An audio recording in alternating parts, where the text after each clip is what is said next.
Au cœur de l'été, tension aux urgences du CHU de Rouen. Pas assez de lits, pas assez de personnel. Le centre hospitalier a déclenché il y a 2 semaines son plan blanc. C'est pour réorganiser les services. La 7e vague de l'épidémie de Covid, les fortes chaleurs n'arrangent rien. Aux côtés des soignants, Marilyn Hautemann.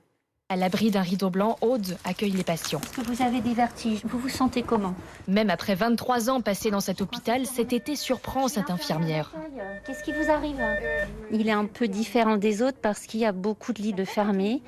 Et du coup, les patients stagnent aux urgences. Ça fait quand même mal au cœur de voir un patient, par exemple, qui a une maladie grave, rester aux urgences sur un brancard dans un couloir. Ça peut être plus de 24 heures. 24 heures, voire 48 heures sur un brancard. Pour éviter ces délais aux urgences, Magali se démène avec le planning, à l'aide des bras encore disponibles. On a de l'absentéisme dû au Covid. On est confronté à des arrêts maladie. On est au bout des solutions à un moment donné. Donc là, j'ai des infirmiers qui font l'amplitude horaire quasiment matin-soir. Rien qu'en médecine, il manque un quart des effectifs. Et là, pendant quelques semaines, j'ai plus de médecins coordonnateurs du tri à l'accueil pour aider les infirmières d'accueil. Pour tenir, Luc-Marie Joly, chef du service des urgences, appelle à la responsabilité. Un patient qui vient pour se faire enlever un piercing qui lui plaît plus, c'est pas de la médecine d'urgence. On se demande vraiment ce qui leur est passé par la tête. Et ce médecin l'avoue, son hôpital public peine à recruter dans la durée.